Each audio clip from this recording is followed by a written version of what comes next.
صلی اللہ علی محمد صلی اللہ علیہ وسلم صلی اللہ علی محمد صلی اللہ علیہ وسلم صلی اللہ علی محمد صلی اللہ علیہ. أما بعد فأعوذ بالله من الشيطان الرجيم بسم الله الرحمن الرحيم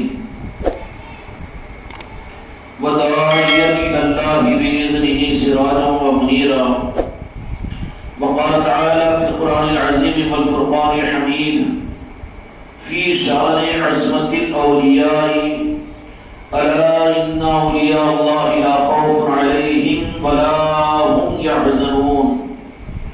وقال تعالى في عصمته النبي المرسلين سيد العالمين إمام المرسلين في شأن حبيبه إن الله وملائكته يصلون على النبي يا أيها الذين آمنوا صلوا عليه وسلموا تسليما. اللهم صل على محمد وعلى آل محمد وبارك وسلم. صلاة وسلام عليك يا رسول الله صلاة وسلام عليك يا حبيب اللہ. محترم بزرگوں، دوستوں، میرے بھائیوں، میرے بزرگوں اور میرے عزیزوں، قابل قدر میری ماں اور بہنوں، یہ بڑی قدر کا عنوان ہے کہ جس نسبت کو ہمارا یہاں پر جمع ہوئے ہیں اس ملک ہندوستان کے سلسلے چشتیہ کے عظیم بزرگ جو ہمارے سلسلے کے مخدوم جس سے مراد خواجہ شمس الدین غازی رحمت الرضوان کی ذات ہے، ان نسبتوں پر ہم یہاں پر جمع ہوئے ہیں. بات یہ صحیح نہیں کہ ہم جمع ہوئے ہیں. اگر بات یہ ہوتی کہ ہم جمع ہوئے ہیں تو ہزاروں آدمی جمع ہو جاتے، لیکن حقیقت یہ ہوتی ہے کہ جمع ہوتے نہیں ہیں اپنی مرضی سے، بلکہ حقیقت در حقیقت یہ ہے کہ وہ اپنی نسبتوں پر بلائے جاتے ہیں. اب بلائے جانے کا جہاں پر معاملہ ہے تو انتخاب من اللہ، انتخاب پنجتن پاک اور انتخاب اولیاء، بلکہ منتخب حضرت سیدنا خواجہ شمس الدین غازی رحمت الرضوان کی یہ دلیل ہے کہ انہوں نے اس نسبت پر ہم کو آپ کو یہاں پر بلا لیا. یا خواجہ آپ تو نواز رہے ہیں، 700 سال سے آپ نے نوازا اپنی چوکھٹ پر آنے والوں کو، لیکن مولا علی کے آپ شہزادے ہیں، پنجتن پاک کے لال ہیں، خواجہ خواجگان کے نور نظر ہے، بابا قطب الدین بختیار کاکی کے دل ربا ہیں، بابا فریع الدین گنج شکر کے قلب و زباں ہیں، اور محبوب الہی نظام الدین اولیاء رحمت الرضوان کے نور نظر ہے. اور کیا شان ہے تمہاری کہ اس سلسلے کے اعلیٰ ان نعمتوں کو نوازنے کے لیے آپ نے اس اپنے لخت جگر اور جگر گوشے کو صرف اپنے ہی آس پاس میں نہیں رکھا، بلکہ مرکز اور مقصد کی تکمیل کے لیے، منشأ مصطفیٰ کی تکمیل کے لیے اپنے دل رباں اور اپنے دل کے جگر اور جگر گوشوں کو، یہ اولیاء اور آل علی اور اولاد علی ہی کے دل گردے کی بات ہوتی ہے. خدا کی قسم ایک باپ دنیا میں اپنی اولاد سے محبت کا کیا حق جتائے اور بتائے، ایک ماں اپنی اولاد کی محبت کا کون سا پیمانہ دنیا کے سامنے پیش کرے. لیکن حقیقت میں یہ تو جسمانی نسبتیں ہیں جو کبھی مال کی محبت میں پھیکی پڑتی ہے اور کبھی بیوی کی محبت کے اندر میں کم ہو جاتی ہے، اور کبھی اپنے مزاج کی بدمزاجی کی وجہ سے آدمی بھول جاتا ہے کہ کبھی ماں کو بھی بھول جائے، کبھی باپ کو بھی بھول جائے، اور کبھی کسی وجہ سے بھی بھول جائے. مال کی محبت کی بنیاد پر ان محبتوں کو پیچھے کر کے آدمی دوسرے ملک کا سفر کر لیتا ہے. تو یہ تو جسمانی اعتبار سے جو ماں باپ ہیں ان کی محبتوں کا پیمانہ ہے، لیکن بالمقابل میں اس کے روحانی نسبتوں کے اعتبار سے جن کو اوپر کے بزرگوں نے جن کو ان کی اولادوں میں بنایا، چار جہاں کے مالک میرے آقا محمد رسول اللہ صلی اللہ علیہ وسلم کے ذات بابرکت ہو. آپ اللہ کے محبوب ہیں، رحمت للعالمین ہیں، اور آپ کی ذات وہ ہے کہ جن پر خدا مہربان ہے، خدائی مہربان ہے. لیکن ایک وقت ایسا آیا کہ امت کے لیے میرے آقا کے تسلی کا سامان رب نے قرآن مجید کے اندر میں بیان فرما دیا کہ میرے محبوب آپ نہیں فرماؤ گے، لیکن میں اپنے بندوں کا رب اور خالق ہوں اور آپ میرے محبوب ہیں، آپ کے دل کی محبت کو میں اپنے بندوں کے سامنے ظاہر کرنا چاہتا ہوں۔ تو قرآن مجید کی آیتوں کو رب العالمین نے قرآن مجید کے اندر میں فرما دیا، اے میرے محبوب آپ فرما دیجئے قل لا اسألکم اجر علیہ مودۃ فی القربى۔ رب العالمین نے فرما دیا کہ میرے محبوب آپ فرما دیجئے کون سا رخ تھا میرے آقا کو اپنی آل کے ساتھ محبت کا کون سا پیمانہ ہے؟ رب نے حکم دیا میرے محبوب کو کہ آپ فرما دیجئے کہ امت اس معاملے میں دھوکہ نہ کھائے، اور ایک روح بتانے کے لیے صحابہ شریفہ کو قرآن مجید میں نازل فرمایا کہ میرے محبوب آپ فرما دیجئے کہ آپ اس دنیا میں عام نظروں سے تو اوجھل ہو جائیں گے، لیکن قائم مقام ہم آپ کی آل کو قیامت تک رکھیں گے۔ ایک طرف میں قرآن ہوگا تو دوسری طرف میں آپ کی اہل بیت ہوگی، کہیں ایسا نہ ہو کہ یہ امت آپ کی اہل بیت کی عظمتوں کو کم نہ کر دے، بلکہ آپ کی محبت کا پیمانہ آپ کے اہل بیت کی محبت کے ذریعے سے میری امت کو ملے گا۔ جو قیامت کے قریب امام مہدی علیہ السلام جو اہل بیت کے امام ہوں گے، ان سے محبت بھی حقیقت میں میرے مصطفیٰ سے محبت ہوگی۔ کوئی غریب نواز سے محبت کرتا ہے تو میرے مصطفیٰ کی محبت ہے، کوئی بابا قطب الدین بختیار کاکی سے محبت کرتا ہے تو وہ غریب نواز کی محبت ہے، اگر کوئی بابا فرید سے محبت کرتا ہے تو خدا کی قسم خواجہ خواجگان کی محبت ہے، اور اگر کوئی خواجہ شمس الدین غازی رحمۃ اللہ علیہ سے محبت اگر کرتا ہے یا ان کی رات سے محبت کرتا ہے تو خواجہ خواجگان کی محبت ہے، وہ محبت یہ مدینے والوں کی محبت ہی کا پیغام اور پیارا ہے۔ اور اس کی سند قرآن مجید میں اللہ تبارک و تعالیٰ نے دے دی کہ کہیں بعد کے زمانوں میں 15ویں صدی کے اندر میں خود غرضی کا ماحول ہوگا، نفس نفسی کا عالم ہوگا، اور دین کے نام پر دنیا کمانے کے نظام عام بن رہے ہوں گے، ہر ایک کو اپنی عزت، ہر ایک کو اپنی شہرت، ہر ایک کو اپنے نام و نمود اور اپنی دنیا کے آغاز کا غلبہ ہوگا۔ اس لیے اس بغاوت کے زمانے میں اور اس فتنوں کے زمانے میں یہ امت کہیں اس حق سے دور نہ ہو جائے، اس کے لیے اعلان فرمایا، محفوظ فرمایا قیامت تک، قل لا اسألکم اجر علیہ اجر مودۃ فی القربى، کہ میرے محبوب آپ فرما دیجئے کہ میں تم سے کوئی بدلہ نہیں چاہتا ہوں، میں نے جو کچھ تمہیں عطا کیا ہو، تمہیں ایمان دیا، تمہیں اسلام دیا، اور تمہیں کائنات کے رب کی پہچان دیا، اور میں نے سب کچھ تمہیں دیا، نماز میں نے دیا تو روزہ میں نے دیا، زکوٰۃ میں نے دی، ماں باپ کے احسان اور ان کا سلوک کا درس میں نے دیا، دین میں نے دیا، دنیا تم کو میں دوں گا اور دنیا اور آخرت تم کو میں دوں گا، لیکن اس کے بدلے میں اور کیسا دیا؟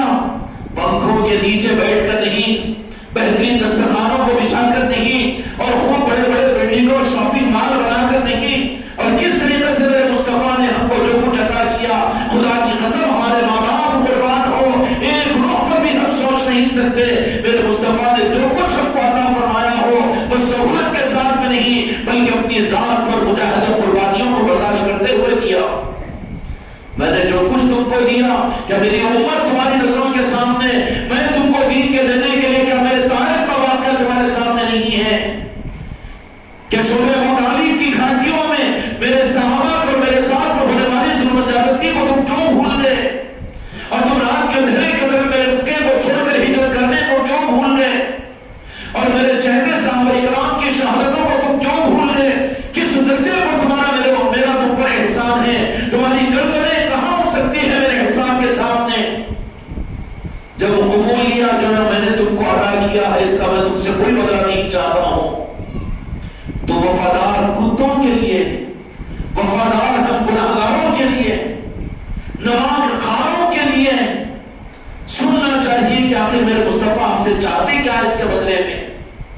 ہم کچھ دے سکتے ہیں اپنے آقا کو، ہم تو کافر بن جائیں گے، وہ دینے والے ہیں انا قاسم، ہم کیا دے سکتے ہیں؟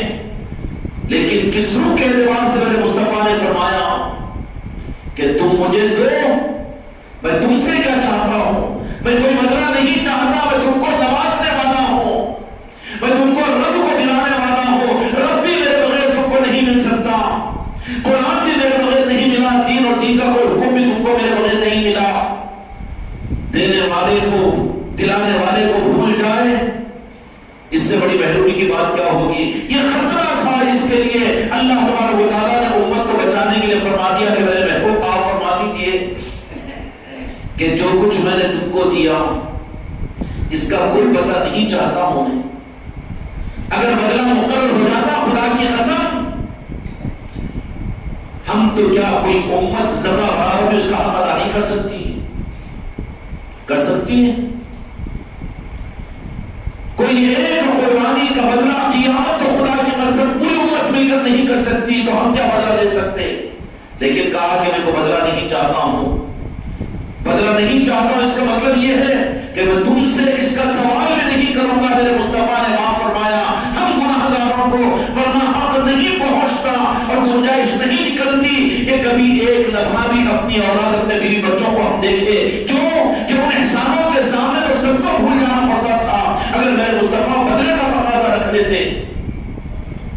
لیکن کہا کہ میں تم سے کوئی بدلہ نہیں چاہتا، لیکن بعد میں یہ فرمایا کہ تمہارے بچنے کے لیے، تم کو بچانے کے لیے اللہ نے فرمایا کہ میرے محبوب تمہاری امت کو بچانے کی فکر تم کو زیادہ ہے، تو کیا فرمایا؟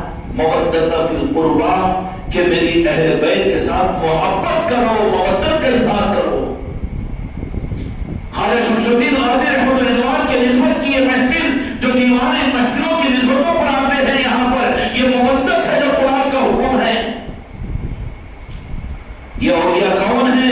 یہ آل رسول ہے، آل علی اور آل علی ہے، حسینی ہے۔ اور پھر انہوں نے آج امت ان احسانوں کو، اپنے محسنوں کو بھولی ہوئی ہے۔ اس سے بڑی گمراہیت امت کی کیا ہوگی؟ ان سے بڑی گمراہیت کیا ہوگی؟ جس ماں باپ سے تو پیدا ہوا ان کے سامنے حکومت کی زندگی بھر کھڑے جھکائے ہوا رہے، کھڑے رہے۔ اگر کوئی تیرے اوپر احسان کرے تو شریعت کا حکم یہ ہے کہ تو اس کا ممنوع مشکور رہے۔ یہ کتنا زیادہ برا عمل ہے، کتنا گندا عقیدہ ہے اور کتنا برا رخ ہے کہ جنہوں نے دین کی امانت اور ایمان کی امانت اور دو جہاں کے مالک کے قدموں کی خیرات اور وہ نسبت مدینہ کی خاک، جن اولیاء اکرام نے تم کو ہم کو عطا کی، آج امت ان کو بھول جائے۔ ان محسنوں کو یاد دلوانا پڑے امت کو، اور امت کو یہ ترغیب دینی پڑے کہ تم اولیاء کے نسبتوں کی محفل اپنی مسجدوں میں کرو، اپنی خانقاہوں میں کرو، اپنے گھروں میں کرو۔ یہ تو بہت ہی ناگفتہ، بہت مجبوری کی بات ہے یہ، ورنہ تحدیث نعمت پوری زندگی اس تصویر کے داروں میں گزر جائے گی۔ خدا کی قسم کہ ہمارے آقاؤں میں سے ایک آقا ان اولیاء کے طرف سے ایک اولیاء کی یاد کرتے ہوئے صبح ہوگی، یاد کرتے ہوئے شام ہوگی۔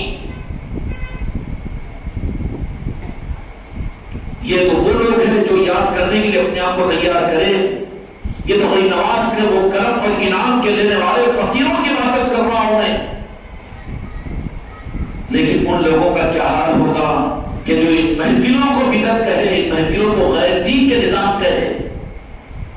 اپنی جنت و جہنم کے فکر میں تمہاری مجلس سے ہوتی ہو، لیکن جنہوں نے تمہیں ایمان دیا ان کی یاد کی محفلوں سے تمہاری زندگی سونی اور خالی ہو، کیا خاک ہے تمہارے پاس میں؟ اور کیا منہ بتاؤ گے خدا کو، اور کیا منہ دکھاؤ گے قیامت کے میدان میں میرے مصطفیٰ کو، اور کیا صورت دکھاؤ گے پنجتن پاک کو؟ ان اولیاء اکرام اور اہل بیت نے کتابیں نہیں پہنچائی تم تک، مجھ تک صرف خط نہیں پہنچا دیا، واٹس ایپ پر مجلسیں نہیں ڈال دی۔ کیا کیا اولیاء اکرام نے؟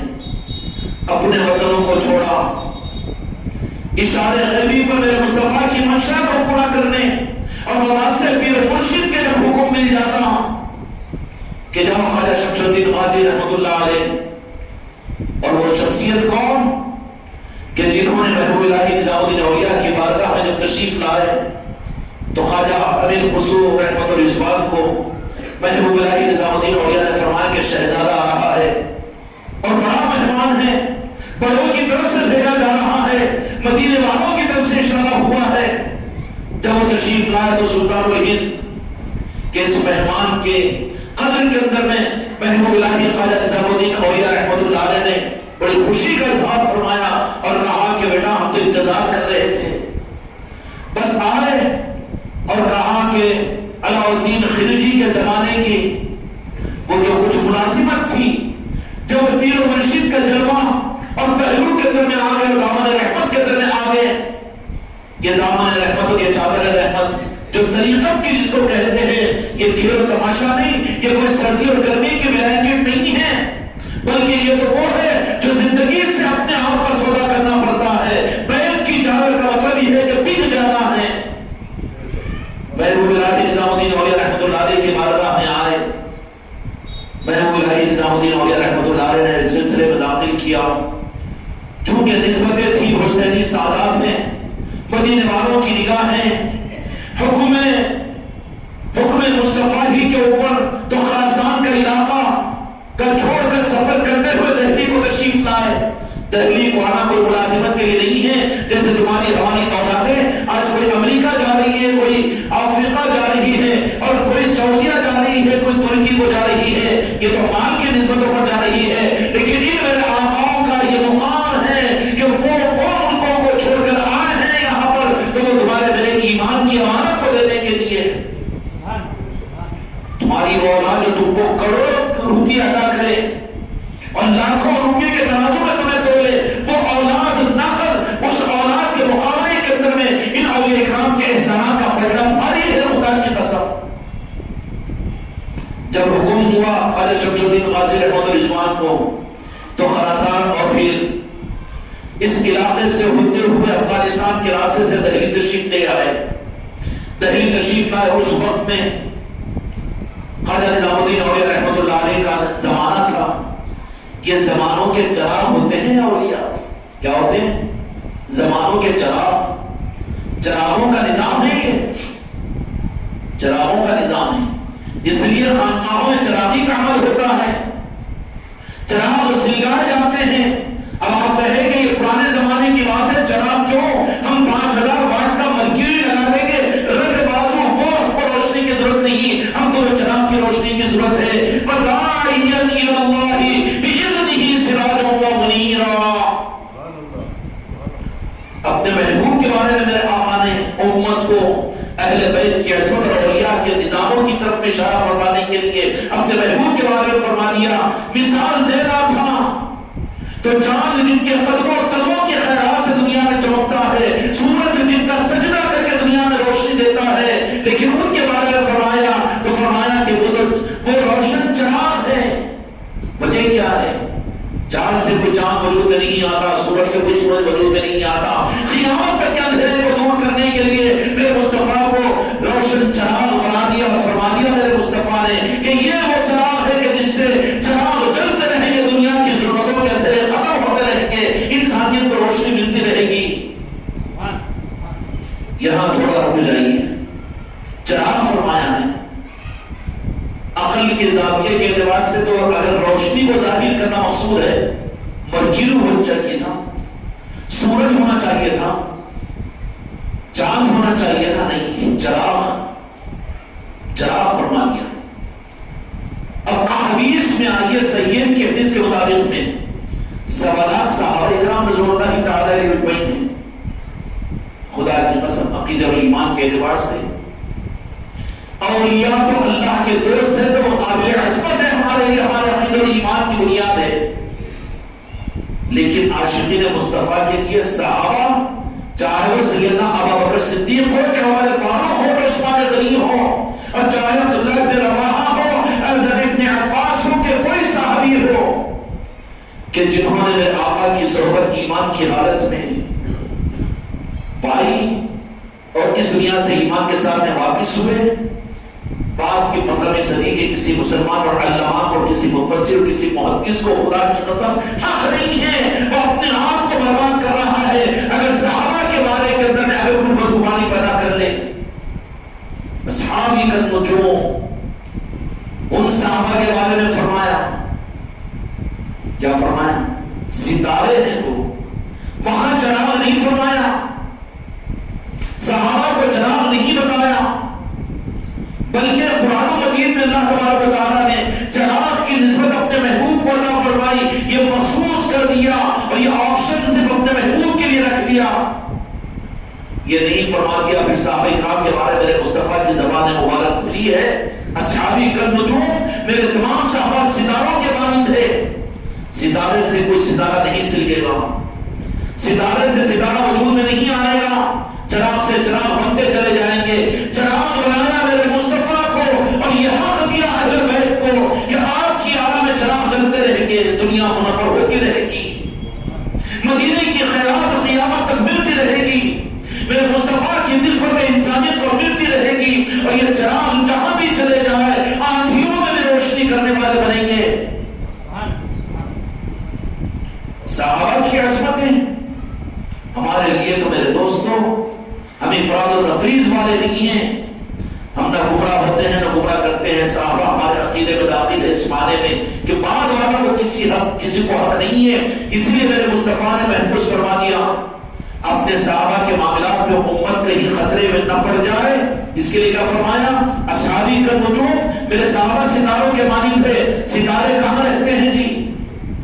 آسمان پر رہتے ہیں، زمین پر پتھر رہتے ہیں، نوکیلے پتھر ہوتے ہیں، ٹھوکر نیچے کھائی جاتی ہے. صحابہ کے معاملات میں وہ تو تارے ہیں آسمان کے، ان کے بارے میں تم کو ٹھوکر نہیں لگ سکتی. تمام کے تمام صحابہ اکرام رسول اللہ اجمعین جو میرے مصطفیٰ کے دوست تھے، کسی عاشق کے لیے اللہ کے دوستوں سے زیادہ ان کی عقیدت اور محبت کی نسبت اپنے محبوب کے دوستوں کے ساتھ میں رہے گی. صحابہ کون ہیں؟ چاہے امیر معاویہ رضی اللہ تعالیٰ عنہ ہو، اور چاہے عمر فاروق رضی اللہ تعالیٰ عنہ، عثمان غنی ہو، یا ابو بکر صدیق رضی اللہ تعالیٰ عنہ ہو، عبداللہ بن رواحہ ہو، حضرت ابو ہریرہ ہو، جتنے صحابہ ہیں یہ کون ہیں؟ صحابہ میرے مصطفیٰ کے دوست تھے. رب والد اور رب کی دوستوں کی عصمتوں کو پہچانے، لیکن رب کے جو دوست ہوتے ہیں اولیاء، وہ میرے مصطفیٰ کے دوستوں کو نظر انداز کہاں کریں گے؟ خطرات ان کے پاس رہے ہیں، انہوں نے صحابہ کو توڑنا شروع کیا اہل شریعت نے، ان کے علم نے اور ان کی کتابوں نے. لیکن اولیاء خدا کی قسم غوث الاعظم سے پوچھو تو وہاں پر میرے آقا غوث الاعظم یہ فرمائیں گے صحابہ وہ تو ستارے ہیں. اور ان کے بارے میں کیا فرمایا کہ نہیں، صحابہ میرے مصطفیٰ کے ساتھی اور دوست تھے. ہم اللہ کے دوست ضرور ہیں لیکن وہ ہمارے مصطفیٰ کے دوست تھے. کون؟ سیدنا ابوبکر. اس لیے کوئی اولیاء اور کوئی اہل طریقت والے صحابہ پر سب و شتم نہیں کیے. گمراہ یہ لوگ ہوتے ہیں کتاب والے اور شریعت والے صحابہ کرام کے بارے میں. اہل طریقت پیران پیر غوث الاعظم ہمارے امام نے کیا فرما دیا کہ تمام اولیاء مل کر کسی اللہ صحابی کے مقام تک نہیں پہنچ سکتا. ہمارا عقیدہ محفوظ ہے. ہم کو کہاں دوش دیتے ہو؟ اس نظریے کے اعتبار سے امت کے لیے عظمت صحابہ کے جلسوں کی ضرورت نہیں ہے. اس عنوان پر اگر امت کو سمجھ میں آ جائے، یا اگر صحابہ کرام رضی اللہ اجمعین کے مقام سے، اگر اولیاء کے راستے سے اگر ان کو یہ علم مل جائے تو پھر سپاہ صحابہ بننے کی ضرورت نہیں پڑے گی، اور صحابہ کی عظمتوں پر کتابیں لکھنے کی ضرورت نہیں پڑے گی، اس کے لیے جلسے منانے کی ضرورت نہیں پڑے گی. کیوں؟ کہ وہ تو آسمان کے تارے ہیں، میرے مصطفیٰ نے ان کو بنا دیا. ان کو کیا سمجھاؤ گے تم؟ اور یہ حق حضور پیران پیر غوث الاعظم نے قیامت تک کے لیے دے دیا کہ صحابہ کی عصمت کے لیے صرف یہ کافی ہے جو میرے مصطفیٰ کے دوست تھے، جنہوں نے میرے صحابہ کو خوش کیا، انہوں نے مجھے خوش کیا. میرے مصطفیٰ نے فرما دیا.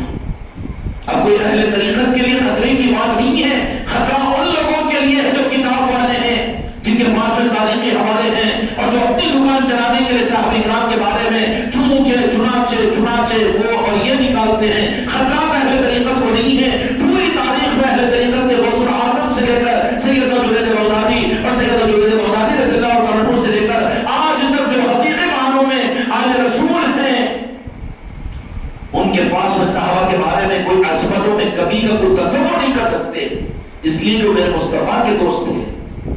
خطرات کیا نہیں ہے؟ خطرات ان لوگوں کو ہیں، ان کو ضرورت ہے عظمت صحابہ کے جلسے کو منائیں، سپاہ صحابہ کی تحریک دنیا میں چلائے. کیوں؟ دکان چلانا ہے تو موقع کے اعتبار سے رخ کو بدلا جاتا ہے، لیکن اولیاء کے نظام پوری تاریخ میں ذرا ہم کو بتا دو اہل طریقت میں کوئی ایک بھی ایسا ہو کہ صحابہ کرام رضوان اللہ تعالی علیہ اجمعین کے بارے میں کوئی ذرہ برابر گستاخی کیا ہو، لیکن ہم بتاتے ہیں دلگھوٹا ہمارے اندر میں ہے۔ تمہاری لائبریریوں میں سے 10 کتابوں کو نکال کر بتائیں گے اور تمہارے حوالوں میں سے 50 حوالوں کو نکال کر ہم بتائیں گے جس میں صحابہ کے معاملات میں تقابل ہوتا ہے، ان کی کمیوں کو تم امت تک پہنچاتے ہو۔ یہ خدمت ہے دین کی۔ تمہاری کھجلی اپنے مسلک و جماعتوں سے ختم نہیں ہوئی، ان میرے آقا کے ان پاک صحابہ کرام کے اوپر بھی تم چلے ہیں اعتراض کرنے کے لیے۔ صحابہ تو صحابہ ہیں، ان صحابہ کرام رضوان اللہ تعالی عنہم کے بارے میں تو میرے مصطفیٰ نے خود ان کو لیول پر رکھا ہی نہیں، زمین پر لیول پر نہیں رکھا۔ تیری لائبریری کی کتابوں کے لیول پر میرے صحابہ کو مت سمجھ، تیری تقریر کی اجاگری کے اوپر میرے صحابہ کو مت سمجھ، تیرے علم کے لیول پر میرے صحابہ کو مت سمجھ۔ پوچھنا ہو تو کسی آل علی اور اولاد علی کے زبان سے پوچھ اور ان کے سینے سے پوچھ کے صحابہ کیا ہے وہ بتائیں گے، وہ کہہ دیں گے القصہ مختصر کہ وہ تو ہمارے سروں کے تاج ہے، آسمان کے ستارے ہیں صحابہ۔ ان کی پہچان کرانے والے بھی تو کون؟ دوسرے رخ پر بات چلی جا رہی ہے میرے بھائی۔ اللہ تعالیٰ صحابہ کی عظمت اس لیے کہ میرے بھائی تم اپنی عبادتوں سے، اپنی سنتوں پر عمل سے اور اپنے عشق رسول کے دعووں سے اگر میرے آقا کے صحابہ کی بے ادبی کا ذرہ رمز بھی ہوگا تو میرے مصطفیٰ راضی نہیں ہوں گے۔ کیوں؟ اب نعتیں پڑھ کر یہ کچھ ہوتا ہے کہ ہم بھی اگر ہمارے آقا کے حیات ظاہرات کے اندر میں پیدا ہو جاتے تو اپنی چمڑی کا جوتا بنا کر تسبیح بنا کر پہناتے۔ کہاں کی حماقت کے لیے چلا، کہاں دل گردے کی بات ہے۔ وہ میرے مصطفیٰ کے صحابہ کہ جنہوں نے کہہ کر نہیں بلکہ کر کر بتایا کہ صحابیت کی سب سے بڑی پہچان یہ کہ ہر صحابی عشق رسول کے اس مقام پر تھا کہ وہ اپنی ایک سانس سے اتنی محبت نہیں رکھتا تھا جتنے میرے مصطفیٰ کے نام پر اپنی سانس کو چھوڑنے کی خواہش رکھتا تھا۔ کیا جان، کیا مال، کیا اولاد، کہاں وطن، کہاں خواہش، کہاں بیماری، کہاں ایک ہاتھ کٹا ہوا، کہاں ایک پیر کٹا ہوا، کہاں اپنی نظروں کے سامنے اولاد شہید ہو رہی ہے، کہاں بیوی قربان ہو رہی ہے، کہاں وطن چھوٹ رہا ہے، کون سا دل مردہ ہے میرے آقا کے صحابہ کا۔ ان صحابہ کرام رضوان اللہ تعالی اجمعین کو آسمان کے تارے میرے مصطفیٰ نے فرمایا، لیکن خیرات مانگ لو میرے محبوب کی بارگاہ میں، یا رسول اللہ کچھ کہنے دیجئے، ہو سکتا ہے کہ میری نجات میرے مصطفیٰ اسی پر فرما دے، میرے غوث و قادر اس بات پر خوش ہو جائے۔ آسمان کے تارے میرے مصطفیٰ نے فرمایا، لیکن یا رسول اللہ آج بھی آپ کے صحابہ آسمان کے تارے ضرور ہیں بے شک خدا کی قسم، لیکن ہم مانتے ہیں کہ زمین کے ہیرے آج بھی میرے آقا کے صحابہ ہیں۔ آج بھی جب ان صحابہ کرام کی قبروں کو کھودا جا رہا ہے، مسکراتے ہوئے چہروں کے ساتھ، چودھویں رات کی چاند کی طرح سے چمکتے ہوئے، اپنے شہادتوں کی اور اپنی قربانیوں کی شہادتیں دیتے ہوئے، دنیا کے گمراہ ان کتاب والوں کو اور ان صحابہ پر سب و شتم کرنے والوں کو یہ نمونہ بتا رہے ہیں، چاہے وہ ترکی کے اندر میں ہو، کہ چاہے ملک شام کے اندر میں ہو، اور کہ چاہے سعودی عرب کے اندر میں ہو، کہ چاہے جنت البقیع کے اندر میں۔ کیا تم نے زمانے کے اندر میں نہیں دیکھا صحابہ کرام کے مزارات کو جب کھولا گیا، بلڈوزر چلائے گئے، تو اس میں سے جو ان کے مجسمے مطہر جب ظاہر ہوئے، ہیرا نہیں کہیں گے ہم ان کو، آج بھی زمین سنبھالی بھی ان ہیروں کو، اور وہیں سے زمین پھیل رہی ہے، زمین باقی ہے، کائنات کہاں انہی ہیروں کے صدقے میں ہے، لیکن یہ ہے کہ چھپائے گئے۔ اب ان کی نسبتوں کی روشنی کو ظاہر کرنے کا نظام رب نے فرما دیا کہ وہ تو تمام صحابہ ستاروں کے مانند ہے، اور خبردار صحابہ کے بارے میں فرما دیا رب نے، والسابقون الاولون من المہاجرین والانصار والذین اتبعوهم بالاحسان رضی اللہ عنہم ورضوا عنہ وأعد لهم جنات تجری تحتها الانہار خالدین فیہا ابدا ذلک الفوز العظیم، ذلک الفوز العظیم، رضی اللہ عنہ ورضوا عنہ۔ مسئلہ ان کا نام لیا جائے مولا علی کا تو دوسری طرف میں کرے کہ امیر معاویہ کیا کرنا چاہ رہا ہے؟ ترازو کے پلڑوں کو اپنے عقیدے کو صحیح کر، اپنے عقیدے کو صحیح کر۔ عدل کا تقاضا یہ ہے کہ میرے مصطفیٰ نے جن کو جو مقام عطا کیا ہے ان کے اس مقام کو مانا بھی جائے، قبول بھی کیا جائے، اظہار بھی کیا جائے۔ صحابہ کرام رضی اللہ اجمعین کو میرے آقا نے اصحابی کا نجوم قرار دیا، ماننا بھی پڑے گا، قبول بھی کرنا پڑے گا، اس کے بعد اظہار بھی کرنا پڑے گا۔ تمام صحابہ کرام رضی اللہ عنہم کے بارے میں مانتے بھی ہو، قبول بھی کرتے ہو، لیکن ان صحابہ کی صف میں ایک چمکتا ہوا ہیرا جو نظر آئے گا، جن کا مقصد میرے مصطفیٰ نے اور رب العالمین نے اس چمکتے ہوئے چراغ کو بنایا اور انگوٹھی کے نگینے کی طرف سے بنایا، وہ مولا کائنات کی ذات ہے، حضرت مولا علی مشکل کشا علیہ السلام کی ذات ہے۔ کون سی عداوت ہے تمہیں جو ان کی عظمت کو قبول کرنے سے تم رک رہے ہو؟ تمہاری قلم سوکھ جاتی ہو، تمہاری زبانیں گنگی ہو جاتی ہو، تمہاری تحریکیں بے زبان ہو جاتی ہو۔ سیدنا ابو بکر صدیق رضی اللہ عنہ کا نام لیا جاتا ہے، ابو بکر تو نام ہے ابو قحافہ نے رکھا، لیکن صدیق صفت ہے جو میرے مصطفیٰ نے عطا کی ہے، لقب ہے۔ عمر فاروق مکمل نام ہے، عمر اگر کہو تو ادھورا محسوس ہوگا، بے ادبی محسوس ہوگی، عمر فاروق کہتے ہو۔ حضرت عثمان یہ نام ہے، غنی میرے مصطفیٰ نے لقب دیا، تو پھر غنی اگر نہ کہو تو نام ادھورا معلوم ہوتا ہو۔ یہ کون سی عداوت ہے تمہاری؟ کون سی گمراہیت ہے؟ کون سی فرعونیت ہے؟ آخر کون سی تمہاری شدادیت ہے اور کون سی ابو جہلیت ہے کہ تم کہ جن کو میرے آقا نے، جن کی عظمتوں کو آپ نے بیان نہیں کیا بلکہ ظاہر کیا ہے، اور وہ ذات کس کی ہے؟ تین خلفاء راشدین کا نام لیں گے تو جو لقب میرے مصطفیٰ نے دیا تو اس کے بغیر ادھورا۔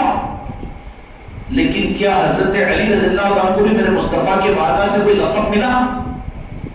کیا صوفی صاحب مولا کا ملا کہ نہیں؟ من کنت مولا فہذا علی مولا، بخاری شریف کی حدیث ہے، صحیحین کی حدیث ہے۔ پھر کیوں مولا ماننے کو تیار نہیں، ظاہر کرنے کو تیار نہیں؟ یہ کیوں ڈنڈی مار رہے ہو تم، اور کس کے ساتھ میں ڈنڈی مار رہے ہو؟ کن کے ساتھ میں کہ جس کا خطرہ تھا میرے مصطفیٰ کو، امت کو بچایا تھا، اللہ نے حکم دیا تھا کہ تم میرے محبوب کا کوئی حق ادا نہیں کر سکتے، میرے محبوب آپ فرما دیجئے میں صرف یہ چاہتا ہوں کہ میرے اہل بیت کے ساتھ تم محبت اور مودت کا اظہار کرو۔ وہی خطرے میں آج امت پڑ گئی، صحابہ کو ستارے بنایا، لیکن مولا علی کی جہاں پر بات آئی تو وہاں وارث بنایا۔ کیا بنایا؟ وارث بنایا۔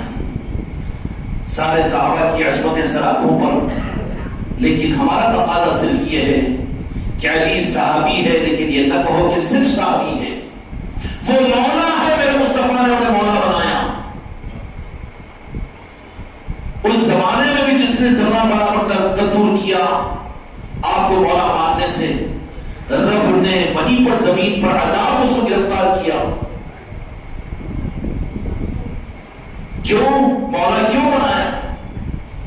مولا کیوں بنایا میرے مصطفیٰ؟ ہم کیا سمجھیں؟ صرف ہمارے لیے تو یہی ہے کہ اب ہمارے لیے میرے آقا کی پہچان، میرے آقا کی شناخت، میرے آقا کی خیرات کے لینے کا در، خدا کی قسم مولا علی کی چوکھٹ ہے۔ اس کو ایمان نہیں مل سکتا، اس کو عقیدہ نہیں مل سکتا، اس کو علم نہیں مل سکتا، اس کو عمل نہیں مل سکتا۔ ہاں کہنے اور مجھے اس کو نجات بھی نہیں مل سکتی جو مولا کی چوکھٹ سے وابستہ نہ ہو۔ انا مدینۃ العلم بابها علی، حدیث اور کما قال علیہ الصلوۃ والسلام۔ پھر مولا کیوں بنایا؟ مولا بنا کر میرے مصطفیٰ نے مولا کو کیا نوازا؟ مولا بنا کر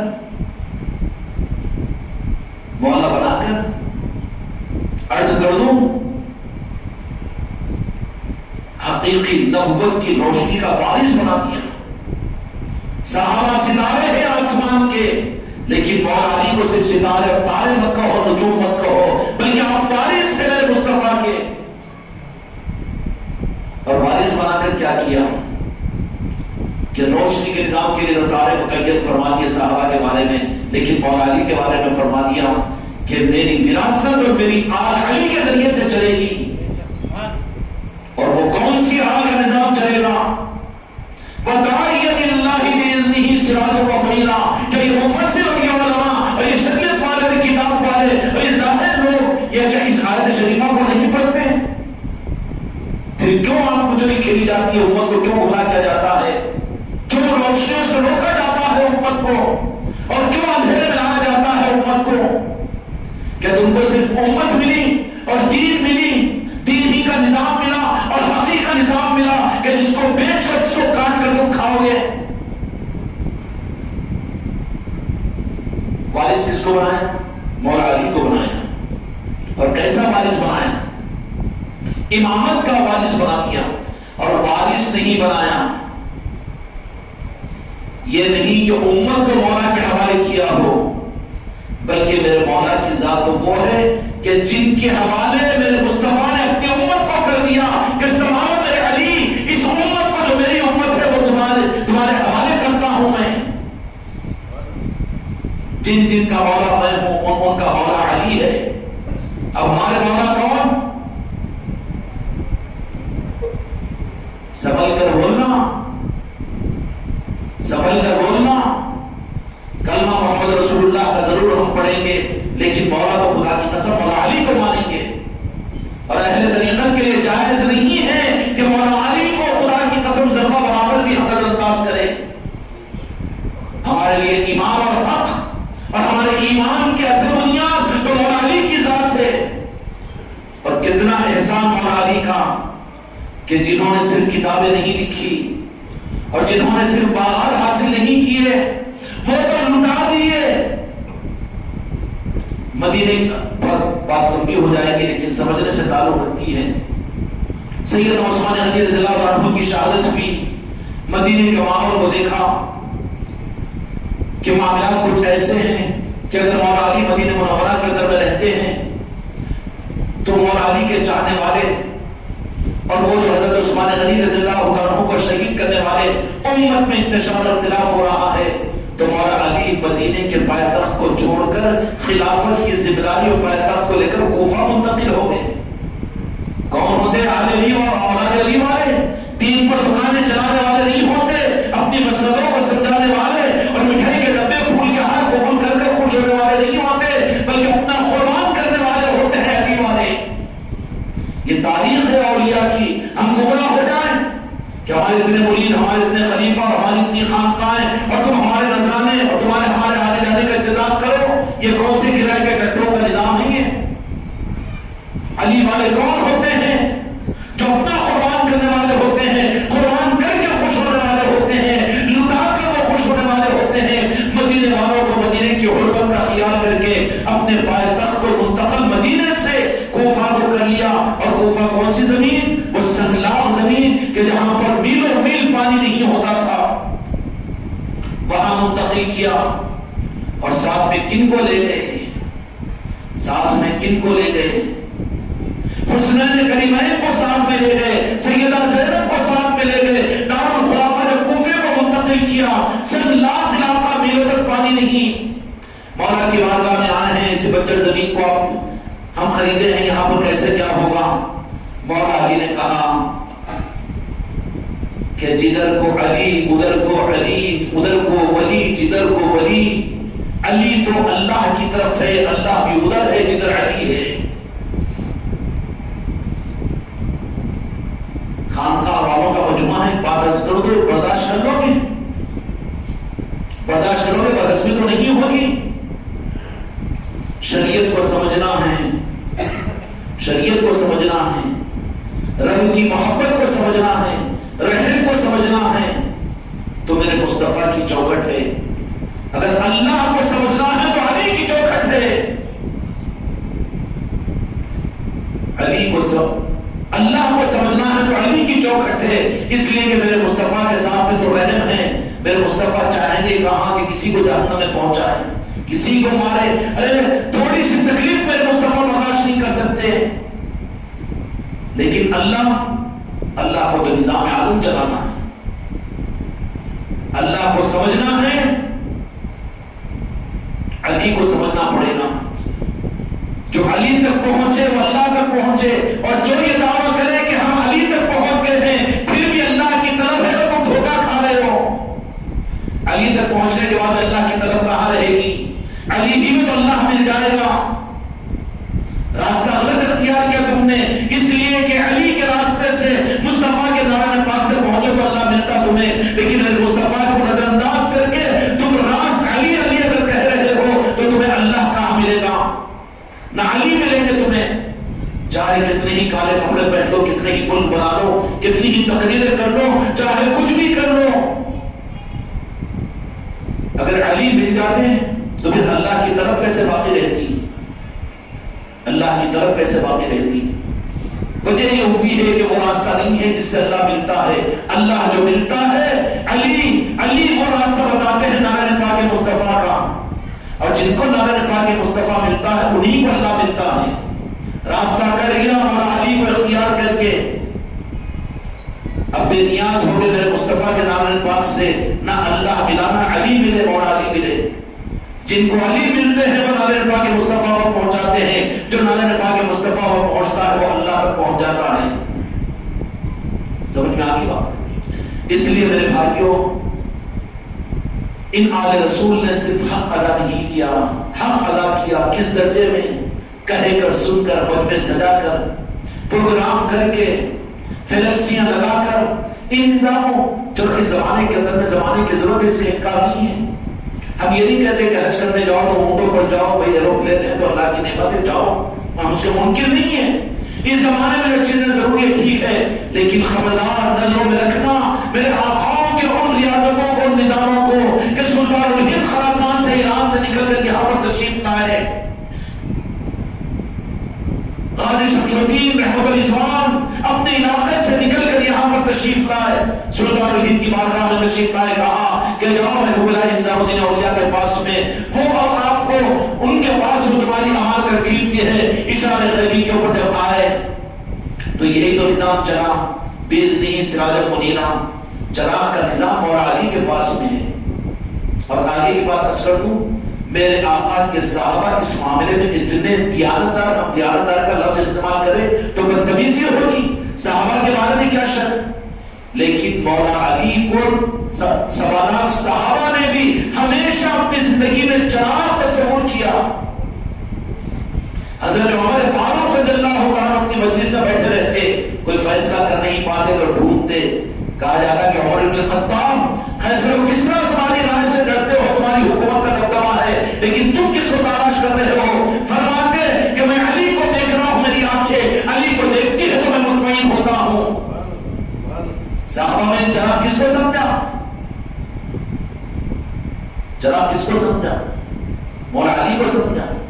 اب کون سی چیزیں امت کو سمجھاتی جا رہی ہے کہ امت کو مولا علی کی محبت میں خلفاء راشدین سے کاٹ جائے، کٹوا دیں؟ یہ دین ہے اور یہ حق ہے، مولا علی اس کو برداشت کریں گے؟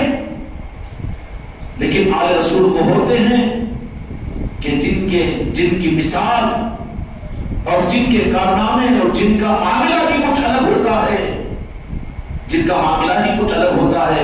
میں نے مثال دی کہ جب مدینے کی حرمت کی بات آئی تو کس ہمت کے ساتھ مدینے کو چھوڑ دیا اور کوفے کی بنجر سرزمین پر آ گئے۔ کہا کہ پانی کیسے؟ تو کہا کہ حسن قریب میں آؤ اور آ کر میری وہ تلوار کو، میری وہ تیر کو لے کر آؤ۔ اٹھا کر جب تیر کو مارا ہے زمین کے اوپر، وہ علی کا تیر تھا کہ زمین کے تیر کے نکلنے سے پہلے فوارے نکلنے شروع ہو گئے۔ وہ ہے کوفہ۔ پھر کوفے کی آبادی وہاں پر آباد ہونی شروع ہوئی۔ ارے جو کوفے کی اس لاکھ پہاڑی پر علی کا ایک تیر وہاں پر فوارے کو نکال سکتا ہے تو شہزادے مولا علی، مولا حسین اگر میدان کربلا کے اندر میں اگر ندا دے دیتے تو دریا دجلہ آپ کے لبوں پر آ جاتا۔ انہی کے شہزادوں نے آگے بڑھ کر اجمیر کی سرزمین پار کر انا ساگر کو خود نہیں جا سکے، انا ساگر کو اپنے پاس سے بلا لیا۔ یہ ہے وارثوں اور مالکوں کا نظام۔ کائنات کے وارث آل رسول ہیں، مولا علی ہیں۔ کوفے کو منتقل کر دیا، مدینہ پاک کو چھوڑ دیا۔ چھوڑا بھی نہیں چھوڑا. کیوں؟ حرمت مدینہ کی رعایت میں کہ امت اس عظمت والے مقدس میرے آقا کے مدینہ منورہ کے اندر کوئی ایسی حرکتیں میری محبت میں بھی نہ کرے.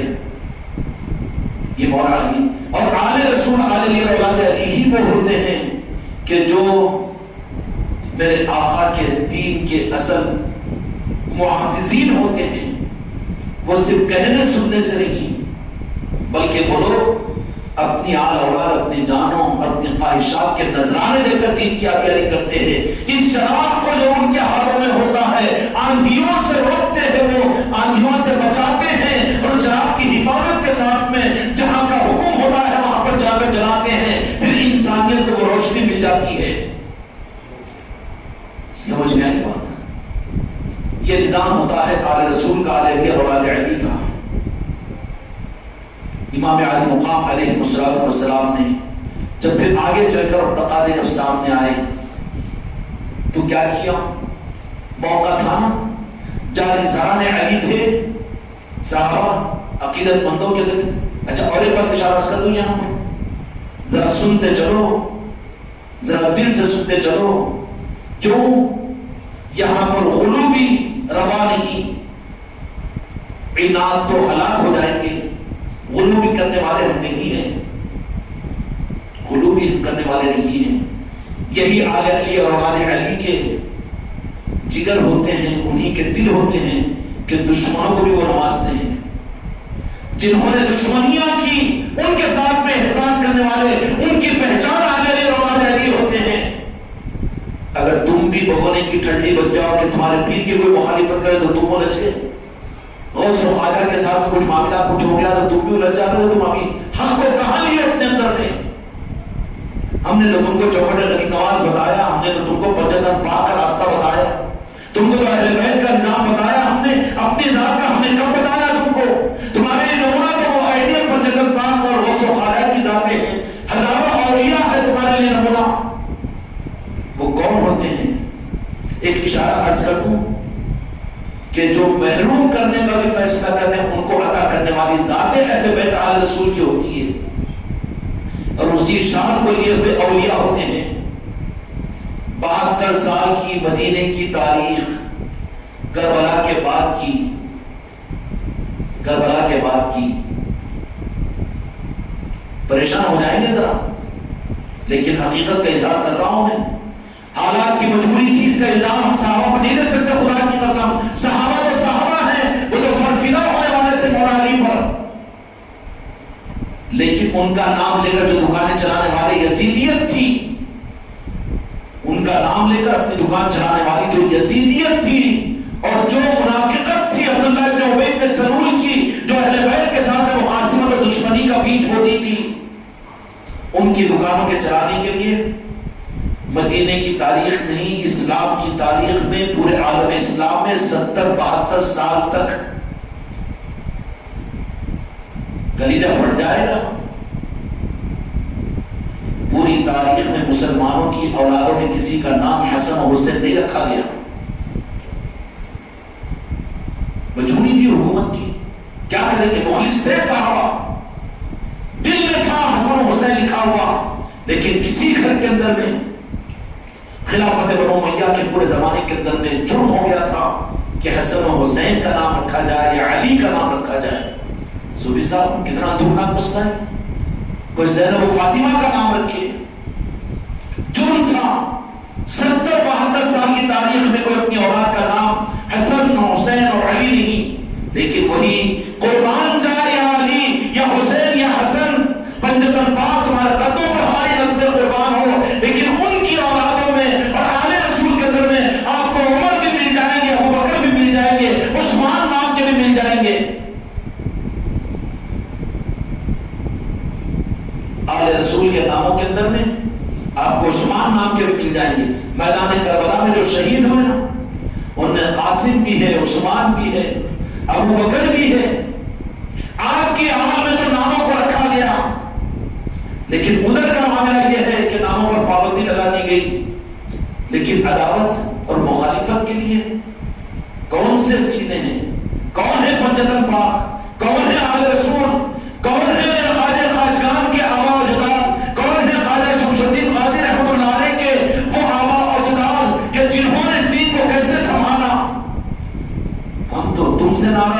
سے ناراض ہو، ہم سے ناراض ہو، وہ مسئلہ کہ انہیں یہ جماعت، انہیں یہ تحریک، انہیں وہ تحریک، انہیں وہ کتاب، انہیں یہ کتاب، کیا بکھیرا ہے یہ؟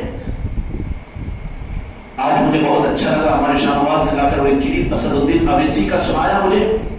چلو حق بولنا شروع تو ہوا ہے، کل کو امید ہے کہ ہم دنیا میں آ جائے. کہا کہ پوری امت کے اتحاد کے لیے یہ بات ہم نے 17-18 دن پہلے خانقاہ کے اندر مجلس ہم نے کہی تھی، شاید تم کو یاد ہے کہ نہیں ہے. نام کی مجلس اتحاد المسلمین کے ذریعے سے امت مجتمع نہیں ہو سکتی، بلکہ وہ اہل بیت کی محبت سے پوری امت مجتمع ہو سکتی ہے، امت میں اتحاد پیدا ہو سکتا ہے. آج واٹس ایپ کے اوپر یہ بچے نے مجھے لا کر سنایا، اسد الدین اویسی نے یہ بیان دیا. اس کا بھی کوئی کمال کی چیز مجھے نہیں سنا رہے ہیں. پتھروں سے خدا حق کو دنیا میں ظاہر کرے گا، بتوں سے بے حق کی دنیا کے اندر تبلیغ ہوگی. علی علی پھر جنگل کے جانور کہنا شروع کریں گے، سواریوں کے پنجے پہ علی کی پہچان دیں گے، پہاڑوں کے پتھر تو پھر علی کی پہچان دیں گے، حق کی پہچان دیں گے. علی کی پہچان تو حق کی پہچان ہے، پنجرت پاک کی پہچان تو حق کی پہچان ہے. بیچارے انہوں نے بھی یہ بات کہی، واٹس ایپ کے اوپر سنا کہ میں بغداد شریف گیا تھا، میں نجف اشرف گیا تھا، میں کربلا گیا تھا. اس کے بعد جملہ اللہ تعالیٰ ان کو اس نے استقامت بھی دے اور امت کے حق میں خیر کے لیے قبول بھی فرمائے. کیا کہا؟ امت کی اجتماعیت کے لیے اہل بیت کی محبت کے علاوہ کوئی اور راستہ نہیں ہے. اسد الدین اویسی کا بیان سنا ہے، کوئی بیان ہے نا بچہ اگر سنا تھا. آج ہم کو خوشی نہیں سنانے کے اندر، ہم خوش، ہم کو پولیٹیکل پارٹیوں سے کوئی مطلب نہیں ہے. ہم کو حق، اگر کوئی سناتن دھرم کا ماننے والا کوئی پنڈت بھی اگر کہتا ہے تو ہمارا جی چاہتا ہے کہ اسے پیشانی کو بوسہ دے. ہم کو پارٹیوں سے، ہم کو مذہبوں سے اور ہم کو شخصیتوں سے، مال والوں سے، لیڈروں سے کوئی واسطہ نہیں ہے. ہم کو تو غوث و خواجہ کے ہم دیوانے ہیں، ہم کو تو حق کے ہم پرستار ہیں، ہم کو تو حق سے مطلب ہے. صحیح نقطے پر پہنچے ہیں، اظہار ہوا ہے. اب دعا کریں گے غریب نواز کی چوکھٹ پر، ازغار شمس الدین غازی رحمت الرضوان کی چوکھٹ پر بھی عرض کر دیں گے کہ امت کو حق دے دیجیے، اپنا چھپا کر رکھیے. ہوگا انہی کے ذریعے سے ہوگا، جب وہ چاہیں گے ظاہر ہوگا. یہی تو کیا کہ چراغ سے چراغ کو جلاتے ہوئے ایک چراغ کو پیدا کیا تھا رب العالمین نے خراسان کے اندر میں، ایران اور شام کے علاقے میں. لیکن وہاں سے بھیجا کہ جاؤ طلب صدق کے ساتھ چلو، ہم نے تم کو روشن چراغ بنا دیا ہے. کہاں تم یہاں پر آتیوں میں کہ جاؤ پھر گئے تو مال کمانے کے لیے، حکومت کے لیے، تخت و تاج کے لیے نہیں، بلکہ اس روشنی کو لے کر آئے جو علی کے ذریعے سے ملی تھی، پنجرت پاک کے ذریعے سے ملی تھی. آگے اجمیر شریف کو بغداد خراسان سے ہوتے ہوئے خواجہ شمس الدین غازی رحمت الرضوان پھر افغانستان کے راستے سے ہوتے ہوئے تشریف لائے. اور اس وقت میں محبوب الہی نظام الدین اولیاء رحمت اللہ علیہ کی ولایت کا زمانہ. ہر زمانے ولایت کے لیے تقسیم رہتے ہیں، چراغوں سے چراغوں کے سلگنے کا نظام. کیوں کہ کہیں بھی چراغ دیکھو تو سمجھ میں آئے گا، چراغ سمجھ میں آئے گا کہ یہ اس کو سلگانے والا بھی کوئی ہے. جل رہا ہے چراغ، روشنی پھیل رہی ہے، اس کا مطلب کہ یقینی طور پر اس کو جلایا ہے اور کسی نے اس کو سلگایا ہے. محبوب الہی نظام الدین اولیاء رحمۃ اللہ علیہ کا زمانہ چل رہا ہے. محبوب الہی نظام الدین اولیاء کون ہیں؟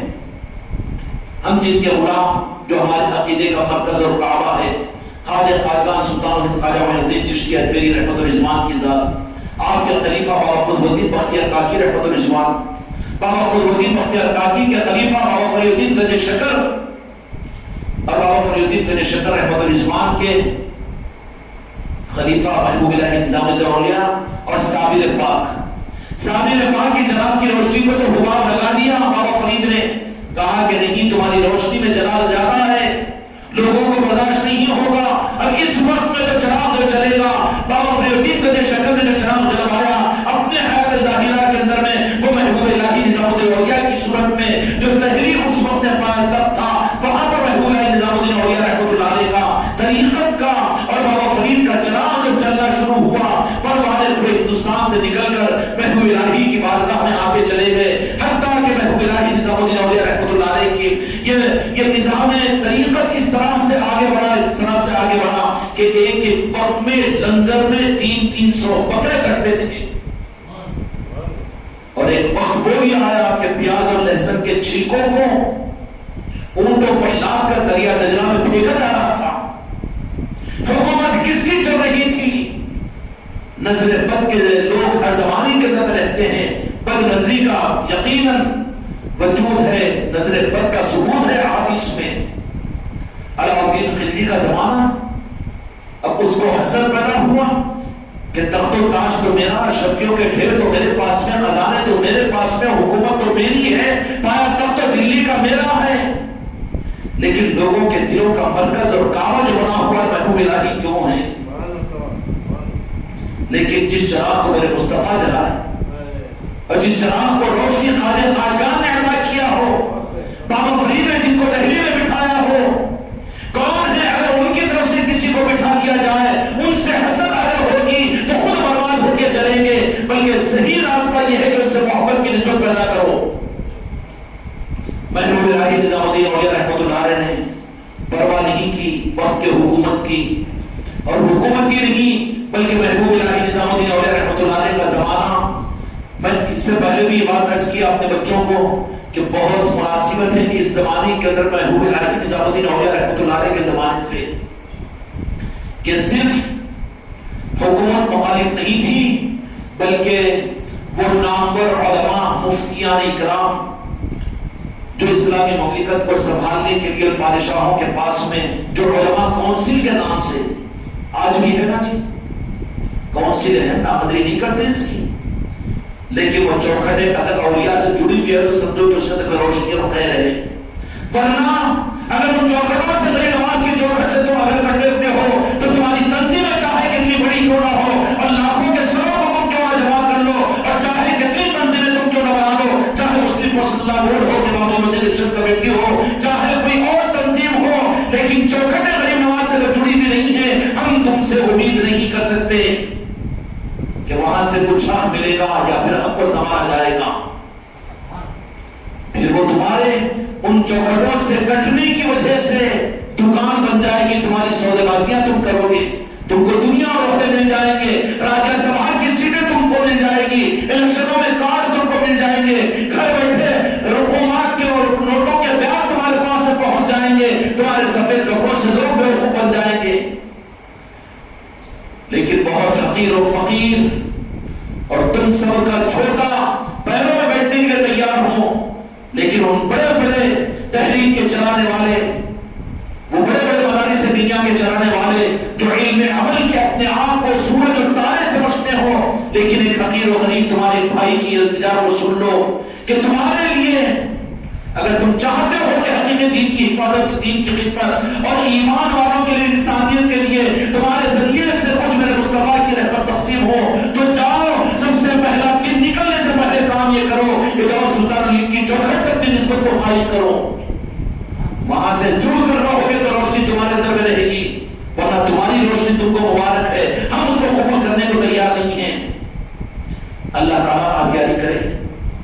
وہ بھی آقاؤں کی برسی کی بات ہے، ایک تحریک چل رہی ہے، یہ صوفی صاحب بھی اس کے ذمہ دار ہے اس علاقے کے، کون سا بورڈ ہے وہ؟ سلطان الہند کیا؟ آل انڈیا صوفی سجادہ نشین کونسل، جو خواجہ خواجگان کے وہاں کے ذمہ داروں کی ذمہ داریوں میں ان کی نگرانی میں چل رہی ہے۔ اللہ تعالیٰ وہاں کی حقیقی خیرات کو انسان تک پہنچائے، یہ خدمت کا نظام ہے۔ وہاں پر ان نظاموں کے اندر آل انڈیا صوفی سجادہ نشین کونسل کے یہ نظام سارے، لیکن اس لائن کے ہر ایک وابستگان کو نظر اپنے ظاہری اسباب پر، اپنے تجربات پر، اپنے علم پر، اپنے علاقوں پر، حکومتوں پر نہیں ہونی چاہیے، بلکہ غریب نواز کی چوکھٹ پر ہر لمحے ہونا چاہیے۔ ہمارے سجدے کی پیشانی تو غریب نواز کی چوکھٹ ہونی چاہیے، تو پھر ان کا فیض تم سے ہم سے بٹے گا۔ بجائے اس کے ہم نے حکومتوں کی رعایت کی اور ہم نے اپنے مقاصد کے لیے، اپنے اور مقاصد کے لیے اگر اس تنظیم کو تمہاں کی چوکھٹ سے کٹ جائے تو پھر کچھ نہیں ہوگا۔ کتنی تحریک اور تنظیمیں بنی، بے اثر ہو گئی۔ بہت مکار ہے دشمن، کس طرح سے نسبتوں کو ختم کرنا خوب جانتا ہے۔ ان کے اعلی کار اس ملک میں بیٹھے ہوتے ہیں، بلکہ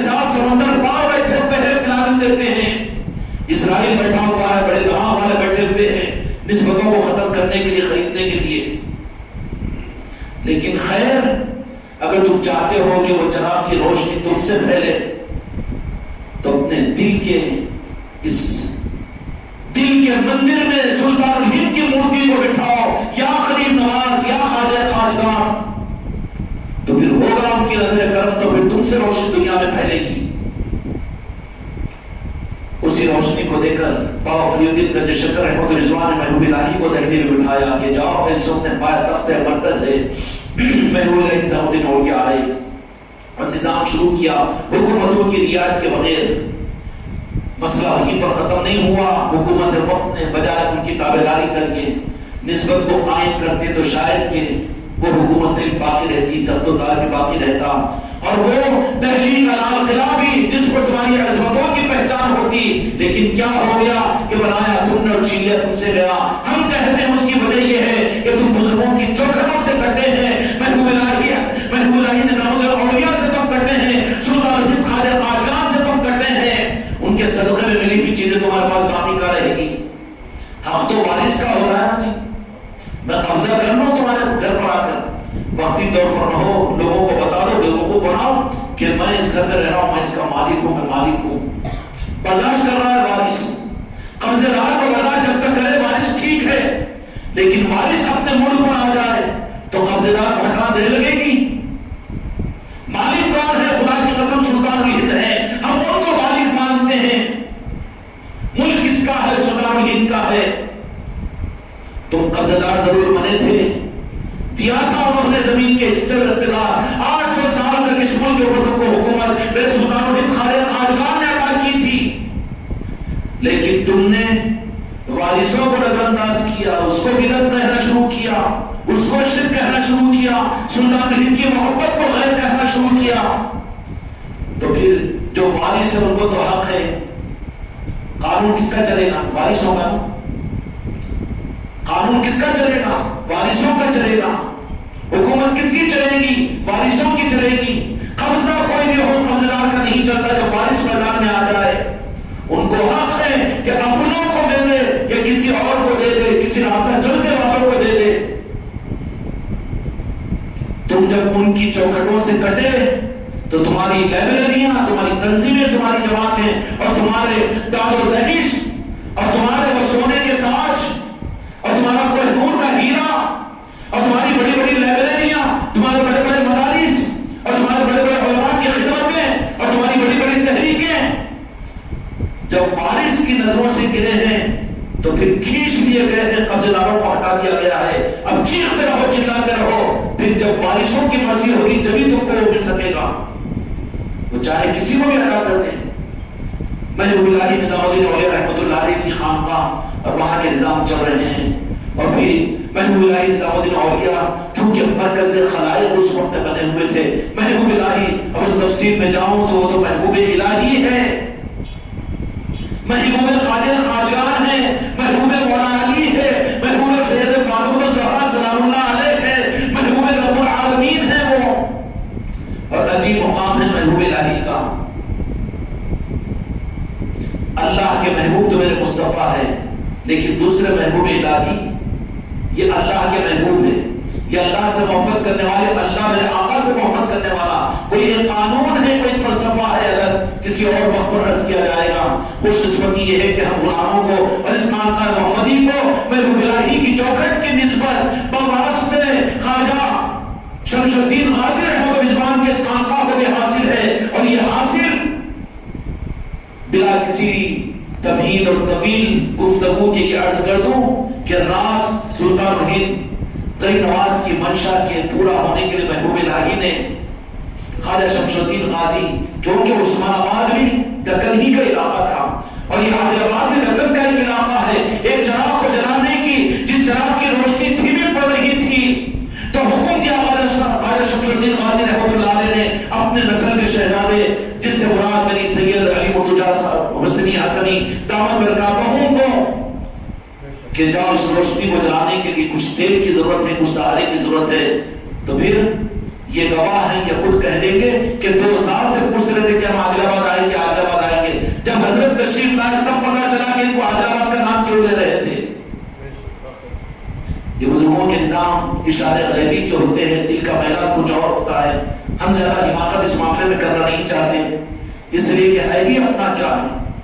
ہم تو کل بھی وہی تھے، آج بھی وہی ہے کہ اس در کو، ان کی چوکھٹوں کو پلکوں سے صاف کرنے کی خدمت میرے خلیل نواز اور میرے آقا اگر ادا کر دے تو یہی بہت ہے ہم کو، اس سے زیادہ کی تمنا تو ہے نہیں.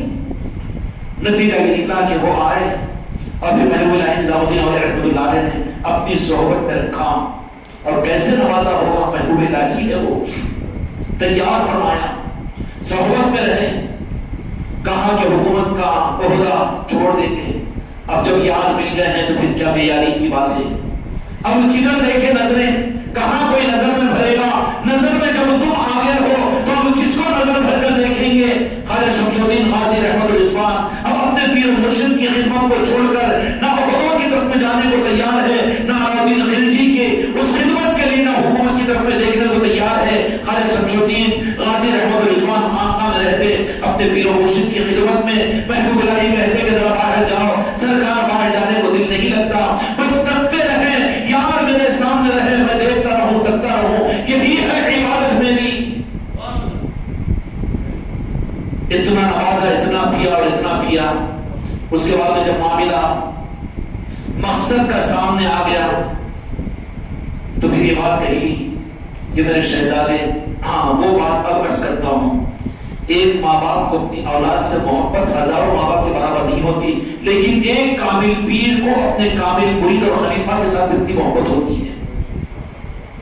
وہ پیر نہیں ہے دھوکے بازی ہے، وہ مریدی نہیں ہے دکانداری ہے، کہ جہاں پر روحانیت کی محبت کا رشتہ نہ ہو.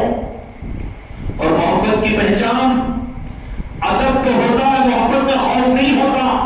خوف ہے تو پھر وہ محبت نہیں ہے، بس مال ہے. وہ محبت میں خوف نہیں ہوتا، ادب تو ہوتا ہے، ادب رہے گا لیکن خوف نہیں رہے گا. اس لیے محبوب الہی نظام الدین اولیاء کے پاس میں کبھی خواجہ شمس الدین غازی رحمۃ اللہ علیہ کبھی آپ کے چادر کو پکڑ کر سو جاتے رات بھر، آپ کی خدمت میں رہتے. وہاں پر سردیوں کی رات ہوتی، خدمت کرتے رہتے، لیکن رات کا اندھیرا زیادہ ہو جاتا تو آپ کے تلووں کی گرمی کو سینے کو لگا کر وہیں پر سو جاتے. کیا ملا ہوگا، کیا نسبتیں ملی ہوگی. خوب نوازا، خوب نوازا. اور اس کے بعد نے پھر بلایا، بلا کر کہا کہ جاؤ غازی شمس الدین، کہ اب آپ کو مقصد کو پورا کرنے کے لیے دکن کے علاقے میں ہم بھیجتے ہیں، عثمان آباد کے علاقے میں جانا. اندھیرا ہے، انسانیت وہاں پریشان ہو رہی ہے. اولیاء مولا علی کے نظام کے سپاہی، اور مولا علی رب کے نظام کے سپاہی ہے. وہاں قوم برادریاں نہیں ہوتی، وہاں انسان اور تمام مخلوقات ان سے فیض حاصل کرتے ہیں. آج بھی یہ کرامت غازی شمس الدین غازی رحمۃ الرضوان کے آستانے پر آپ جا کر دیکھ لیجئے. میں نے اپنی نظروں سے دیکھا کہ وہاں پر کلمہ پڑھنے والوں سے زیادہ برادران وطن صالحانہ عاشقانہ اپنے آپ کو فدا کرتے ہیں. بالخصوص دھوبی برادری ہے، ان کی عورتیں ان کے علاقوں میں وہ اپنے دیپاولی اور ہولی کے تہواروں پر اپنے گھروں کو نہیں آتی، لیکن شمس الدین غازی رحمۃ الرضوان کے عرس کے موقع پر تعطیل لے کر اپنے گھروں پر آ جاتی ہے. کون سی محبت ہے یہ؟ انہوں نے محبت دیا، روشنی ہے، پروانے آتے ہیں. تم بجے ہوئے بلب ہو، کرنٹ کے بلب ہو، تو تم تو کرنٹ کے بلب جلاؤ تو پھر مہینہ نہیں گزرے گا، آ کر کمپیوٹر میں آ کے میٹر کا دے گا. کیا دے گا؟ بل. تو کیوں کرنٹ جلانا، تو بلب جلائے. یہ دینی نظام مسلک اور جماعتوں کے، یہ کرنٹ کے نظام ہوں گے، لیکن چراغوں کا نظام ہے، ان کا کام روشنی دینا ہے. پروانے وہاں پر خود آ کے چلے جاتے ہیں، وہ بل کبھی نہیں مانتا، بلکہ سپلائی ہوتا رہتا ہے تیل. سلطان الہند نے اجمیر شریف کے مندروں پر چراغوں کے جلانے کے لیے 9 من تیل روزانہ اپنی بارگاہ سے بھیجا کرتے تھے. ان کو بیگ نہیں ہوتا انسانوں سے، انسانوں کی خوش پر خدا کو خوشی محسوس کرتے ہیں. وہ ان کو مندروں سے نعوذ باللہ نفرت نہیں ہوتی، گرجا گھروں سے نفرت نہیں ہوتی، ان کو کسی اور نظاموں سے نفرت نہیں ہوتی. نفرت کیوں کریں کہ رب کا نظام ہے وہ. اس لیے اولیاء کے نظام کو سمجھنے کے لیے مولا علی کی سمجھنے کی، اور اللہ کے نظام کو سمجھنے کے لیے علی کی ذات ہے. سمجھ میں آ رہی بات؟ یہی ہوا. خواجہ شمس الدین غازی رحمۃ الرضوان کو عثمان آباد بھیجا گیا. جب تشریف لائے تو دیکھا کہ جنگل راج ہے وہاں پر. کیا حال ہے کہ خدا کے بجائے خدا کچھ بیٹھا ہوا ہے. جادوؤں کا، ٹونوں کا اور انسانوں کا. بیچارے کم عقیدہ لوگ ہیں. دھاگ اور ٹھونس کے ذریعے سے اپنی دنیا کمانا یہ پرانی انسانیت کی بیماری رہی ہے. لیکن اس سے دور کرنے والے تو وقت کے اولیاء ہی ہوتے ہیں. بدعقیدیوں سے نکالنے والے اولیاء ہوتے ہیں. کفر و شرک کے اندروں سے نکالنے والے خدا کی قسم والے رسول اولیاء ہوتے ہیں. لیکن چوری بھی چوری، سینہ زوری، کہ انہی کو شرک ہوتا، ان کے پاس میں جانا شرک ہوتا. تو تیرا ایمان کہاں ہے؟ پتا تو بتا. تیرے ایمان کا پتا تو 150 سال کی جماعت، تیرے ایمان کا پتا تو وہ اللہ میں رکھی ہوئی تفسیر کی کتاب، تیرے ایمان اور تیرے عقیدے کی بنیاد تو فلاں مولانا مولوی صاحب نہیں. بلکہ کیا ہوتا ہے کہ انسانوں کو ظلمتوں سے نکالنے والے آل رسول اولیاء ہوتے ہیں. اور ان کو جو اختیارات دیے جاتے ہیں نا، صرف ان کے زمانے تک نہیں، قیامت تک لیے جاتے ہیں. اولیاء میں جو علاقے کے مخدوم بنائے جاتے ہیں، اور مخدوم بھی مریداں پیر کو بول دیے مخدوم، تو مخدوم نہیں ہوتے. وہ یہ دکانداری کی پوڑیاں نہیں ہے مولانا سندھو کی، بلکہ یہ تو مولا علی پنجتن پاک کے ذریعے سے ہوتے ہوئے میرے مصطفیٰ کی رضا سے، رب کی ارادے سے، غوث اعظم کی تصدیق سے، خواجہ قادریان کی عطا سے پھر ان کو چراغ بنایا جاتا ہے اولیاء کا، کہ جن کی اتنی کنیکشنیں ہوں ان کے پاس میں شرک، ان کے پاس میں جرم، ان کے پاس میں بدعت. اے بدعت کے بچے، اے مشرک کے بچے، تو توبہ کر. ان کے پاس میں تیری شرک کی توبہ قبول ہوگی. ان کی چوکھٹوں پر تجھے ایمان ملے گا. ان کی چوکھٹوں پر ماتھے کو لگے گا تو تیرے دل کے اندر کا شرک ختم ہوگا. سمجھ میں آ رہی؟ نتیجہ یہ نکلا کہ خواجہ شمس الدین غازی رحمۃ اللہ علیہ جب آئے عثمان آباد کو تو دیکھا کہ ملیٹوں کا راج ہے. کوئی دوسرا نام تھا، ملیٹی نام ہے، راجو بندن یا کوئی اور نام ہے، اس وقت عثمان آباد کا تھا، وہ بادشاہ کے نام پر تھا. لیکن ساری قومیں، پچھڑی ہوئی قومیں جس میں لبھڑا برادری ہے، دھوبی برادری ہے، وہ لوگ ہیں، اولیاء سے سارے انسان خوش رہتے ہیں. لیکن زمانے کی تاریخ عجیب رہی ہے. انبیاء کی مخالفت بے ایمانوں نے کی، لیکن اولیاء کی تاریخ الگ ہے کہ بے ایمانوں نے اولیاء سے محبت کی. اور یہ نام لیوا مسلمانوں نے ہر زمانے میں مخالفت بھی ہے، ان کے مدرسوں سے، ان کی مسجدوں سے، ان کی محرابوں سے. یہ ریت پرانی ہے. انبیاء کی مخالفت کون کی ہے؟ دوسرے انسان. اپنوں نے ساتھ دیا. اولیاء کی تاریخ دوسروں نے ساتھ دیا، دوسروں نے محبت کی. اور کلمہ پڑھنے والے جو اپنے آپ کو بولنے والے انہوں نے ہر زمانے مخالفت کی. محبوب الہی نظام الدین اولیاء کے ساتھ بھی یہی ہوا. اگر اس زمانے میں بھی ہوئے، بات پرانی ہے، لائٹ لے لینا، فکر کی بات نہیں ہے. نظر تو دیکھو علی نواز کی چوکھٹ پر ہے کہ نہیں ہے قائم. ہاں وہ چوکھٹ قائم و دائم ہے، بس کوئی فکر کی بات نہیں. چاہے روس و امریکہ خلاف ہو جائے، کوئی پرواہ کی بات نہیں. تشریف لائے عثمان آباد کو غازی شمس الدین رحمۃ الرضوان، جو کہ کہاں سے آئے تھے؟ بھیجے گئے تھے. اس لیے جن کو بھیجا جاتا ہے نا، اب کسی ملک کا امبیسڈر بنا کر کہیں پر بھیج دے، کتنا بے فکر ہوتا ہے. پوری سیکورٹی، پوری طاقتیں امریکہ میں گئے ہیں، سعودی عرب میں ہمارا سفیر بن کر گیا ہے. تو مطلب کیا ہوگا؟ اس ایک سفیر کی عزت پورے ملک کی عزت قرار دی جائے گی. اس ایک امبیسڈر کی ناقدری پورے ملک کی توہین سمجھی جائے گی. پوری کی پورے ملک کی سیکورٹی پھر اس کے لیے استعمال کی جائے گی. تجارتی تعلقات، سفارتی تعلقات ختم کر لیے جاتے ہیں. یہ اولیاء علاقوں میں جب بھیجے جاتے ہیں پیر کامل کی طرف سے، کہیں پر بٹھا دیے جاتے ہیں، چاہے جنگلوں میں بٹھائے گئے، خانقاہوں میں بٹھائے، اور ندی کے کنارے بٹھائے گئے، پہاڑوں پر بٹھائے. جب وہ پیر و مرشد کی طرف سے بٹھا دیا جاتا ہے تو خدائی ان کے ساتھ میں ہوتی ہے. اور جن کے ساتھ میں خدائی ہو، دنیا سے خوف کریں گے. وہ جدائی والے خوف کرتے ہیں، خدائی والے کہاں خوف کریں گے؟ وہ کس کو خاطر میں لائیں گے؟ وہ خدائی ان کے ساتھ میں ہوتی ہے. وہاں کے جادوگروں نے بہت کچھ کہا، اور وہاں کے ان راکھش اور باطل طاقتیں ابھر کر سامنے آتی ہے، آتی ہے. تفصیلات میں جانے کا وقت نہیں. اپنے ذوق کے ساتھ معلوم کرو، جن کو معلوم ہے ان سے سنو، یا پھر تحقیق کرو، معلوم کرنے کی کوشش کرو. کیا میں تم کو اچھے نرم نوالے بنا کر پورا کھلا دوں یہیں پر؟ جو کھلاؤ تم بھی تو اپنے ذوق کے ساتھ معلوم کرو نا، ذوق کیا ہونا چاہیے تمہارا تم کو۔ اگر تم خواجہ شمس الدین غازی رحمۃ رضوان کی نسبتوں کو لیے ہوتے ہو، محبوب الہی کی نسبتوں کو لیے ہو، بابا فرید کی نسبتوں کو اور بابا قطب الدین بختیار کاکی سلطان الہند کی نسبتوں کو، تو تمہارا ذوق اور ذائقہ تمہارے کانوں میں وہ ایئر فون کا لگا رہنا، WhatsApp کے اوپر دیکھنا کیا ہونا چاہیے؟ یہ تو اولیاء کی تاریخ ہونی چاہیے تمہارے لیے۔ آپس کے تذکرے کیا ہونا چاہیے؟ بیوی بچوں کے ساتھ کے مذاکرے کیا ہونا چاہیے؟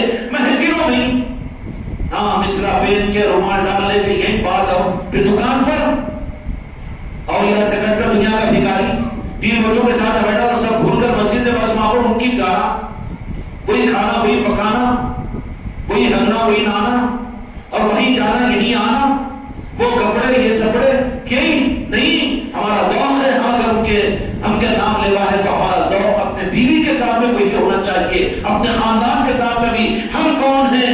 ہم خواجہ خواجگان کے نام لیوا ہے، ہمارا جینا اور مرنا، ہماری سانسیں خواجہ خواجگان کی پہچان دے رہی ہو۔ تو وہاں پر حالات مقابلے پر آئے، کوئی پرواہ کی بات نہیں، لوگوں نے بہت ڈرایا، عقیدت مندوں نے کہا کہ وہاں ایک ایسا راکش ہے کہ جس کو 9 من کی روٹیاں ایک وقت میں کھانے میں دے دیتے تھے، کوئی بات نہیں، کھلانے والے کو کیا پریشانی ہے؟ کھلانے والے کو ساتھ لے کر آئے ہوئے ہیں نہ، بولے کہ 9 بنڈیوں پر ایک وقت اس کو کھلانے کے لیے وہ راکش کو 9 من کی روٹیاں لے جا کر دیے تو ایک وقت کا ناشتہ اس کا ہوتا۔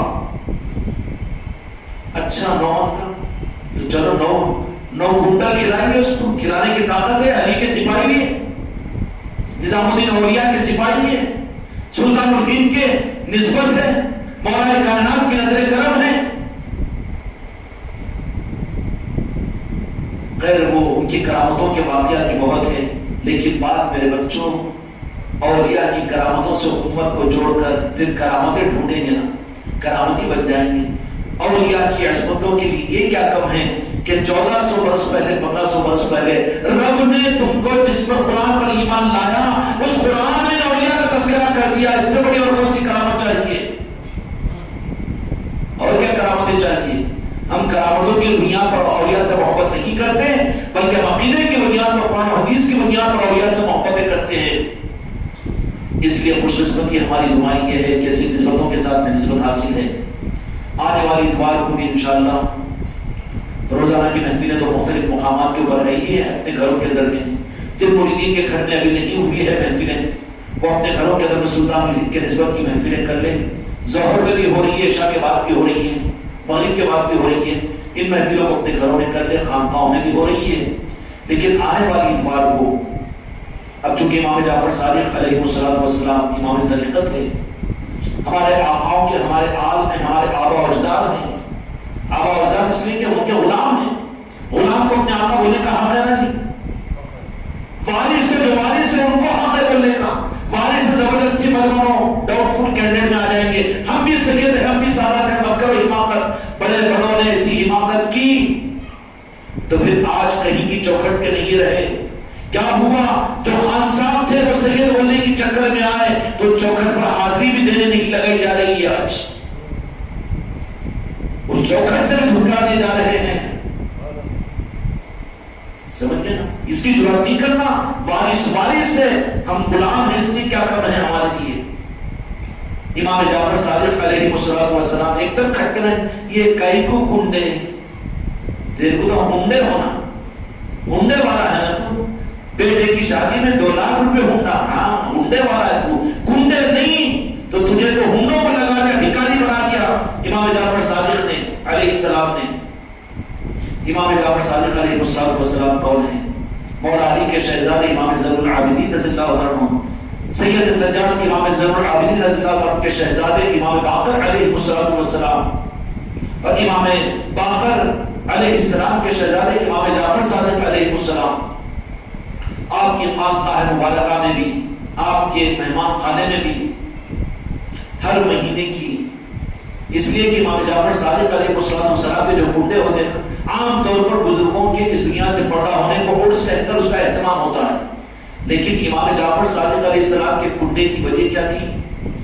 کہ یہ ہے کہ ہر مہینے ہر سال کی رجب کی 22 تاریخ کو امام جعفر صادق علیہ السلام مدینہ پاک کے اندر میں ایک بڑی دعوت کرتے جس میں اور لوگ بھی بالاہتمام آتے، اور وہاں پر اس دعوت کا اہتمام امام جعفر صادق علیہ السلام مٹی کے برتنوں میں کرتے تھے۔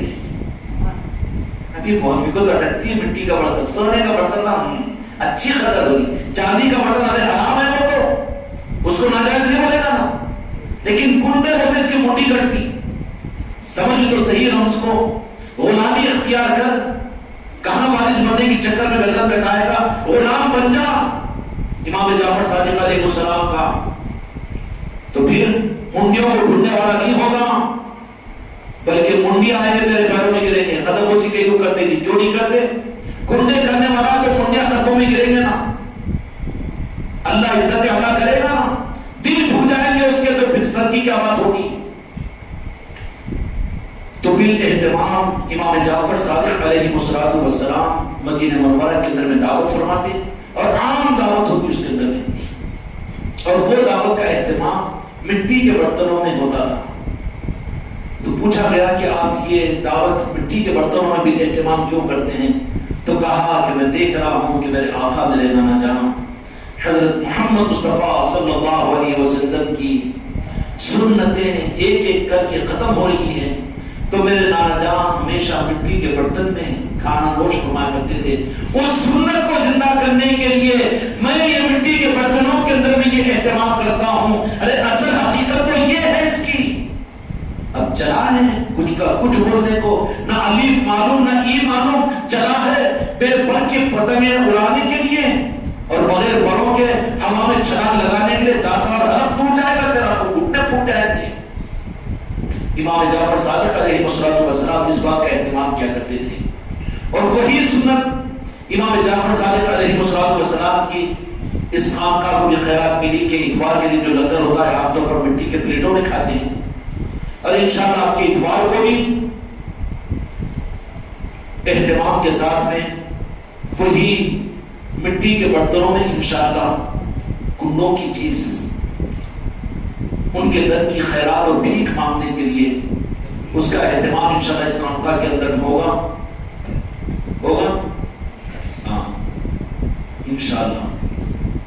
گزشتہ سال ہاں یاد آ گیا، گزشتہ سال ہماری بچیوں نے ہم سے تقاضا کیا تھا مریدان نے کہ حضرت ہم اپنے گھروں کے اندر میں کرتے ہیں لیکن ہم کو خانقاہ میں بھی، یہاں کا نظام تو میرے غریب نواز کا صدقہ ہے، زیادہ حماقت کی بات کفر ہو جائے گی، ہم کو حق نہیں ہے، ممبر کے بازو بیٹھے ہوئے ہیں، لیکن میرے سلطان غریب نواز نے بے نیازی کے ساتھ جب یہ نظام دیا ہے تو ہم کیوں خوش آمدی کریں گے، نیازمند بنیں گے کسی کے؟ ہم کہتے نہیں کس کو کہ تم یہ کرو، اور جو خود ہی سے کرنا چاہتے ہیں تو پھر ہم دیکھتے ہیں کہ پیچھے کہ خود نہیں آ رہے بھیجے جا رہے تو انکار کرنے سے انکار بھی نہیں کر سکتے۔ تو ہماری مریدان نے تقاضا کیا تھا کہ ہم لوگ اپنے گھروں میں پوریاں وغیرہ بنا کر لے کر آئیں گے، تو اجازت دیا تھے، تو اب کے بھی اجازت ہوگی، حکم نہیں۔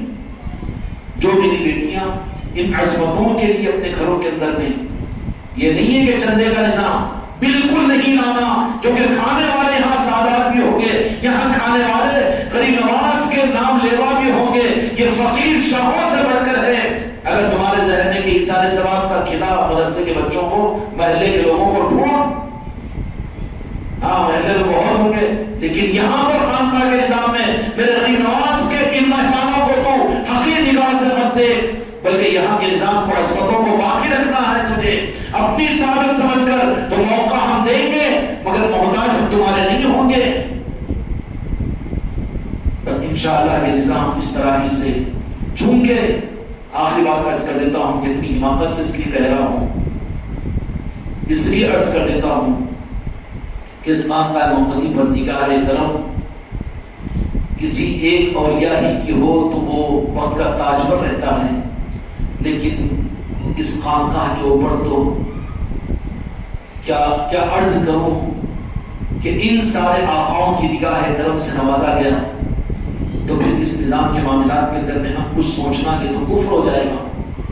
اس لیے انشاءاللہ کل سے جو محفلیں ہیں ان محفلوں کا. پھر آگے جانے کے بعد میں سلطان ہند کی ولادت کی محفل بھی ہوگی, ولادت پاک کی بھی محفل ہوگی اسی مہینے میں نا, سلطان ہند کی ولادت شریفہ بھی.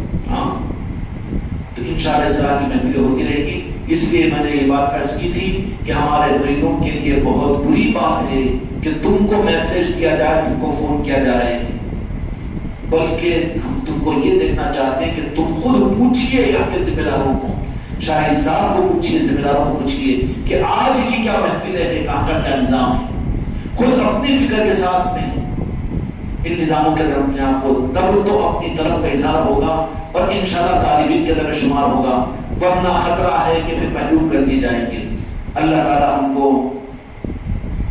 ان نسبتوں کی قدردانی کی توفیق عطا فرمائے. بالخصوص حضرت خواجہ شمس الدین غازی رحمۃ اللہ رضوان کے در کی خیرات, ان کی چوکھٹ پر جو ہزاروں زائرین پہنچے ہوئے ہیں, انسان پہنچ کر مسکرا رہے ہیں, ان کا آستانہ چمک اور دھمک رہا ہے, دنیا پر نگینہ بنا ہوا ہے. میرے بچے نے وہ ابھی, میرا بچہ تو نہیں بولوں گا, تو میرے باپ کے ساتھ نہیں بولیں گا, نے کہا ہے ضعیف چلے گئے, بچہ تو نہیں ہے وہ میرا, لیکن خانقاہ میں آنے والا ہے, محبت اس بچے سے. جب اس نے پڑھی وہ نعت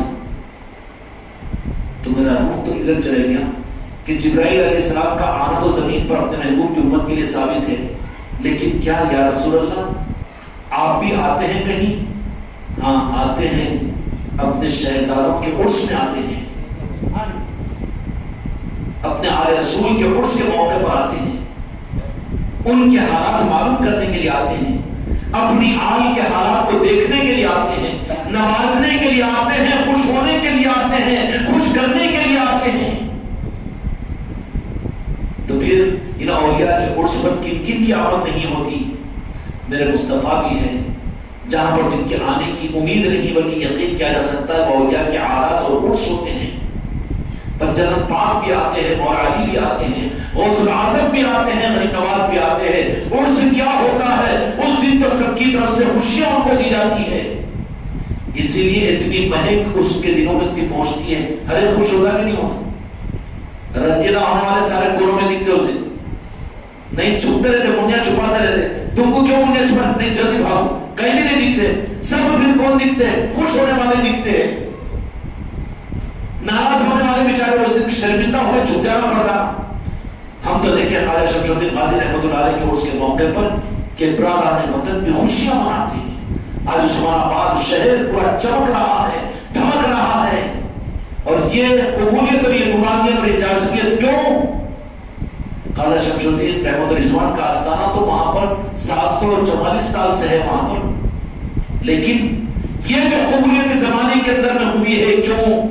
اس لیے کہ پتہ یہ چلتا ہے, کہنا ہو تو کہہ دیجئے غازی صاحب کہ آتے ہیں کوئی جن کا جلوہ نظر ہماری ہوتی ہے, کوئی آتے ہیں ان کی وجہ سے خلق متوجہ ہوتی ہے. ارے آنے والے کیا, بلکہ ہمارا عقیدہ تو یہ ہے کہ اولیاء کے عرس پر فرشتے لائن لگا کر کھڑے ہیں وہاں پر. اس لیے عرس کے محفلوں کو معمولی نہ سمجھے, نسبتوں کو معمولی نہ سمجھے. اور پھر ان کی نوازشوں کا عالم یہ ہوتا ہے کہ ان کے عرس پر آنے والوں کو نہیں بلکہ ان کے نام لیواؤں کو اپنے اپنے علاقوں میں محفل سجانے والوں کو بھی عطا کرتے ہیں, عطا کرتے ہیں. تو ہماری یہ محفلیں یقیناً ان کے خیرات میں ہمارا حصہ ہوگا. اللہ تعالیٰ محفلوں کے ذریعے سے ہماری نسلوں کو منور فرمائے, ہمارے گھروں کو منور فرمائے, اور ہم کو ان چوکھٹوں کی عصمتیں اور ہماری نسلوں کو ساری امت کو عطا فرمائے. ثابت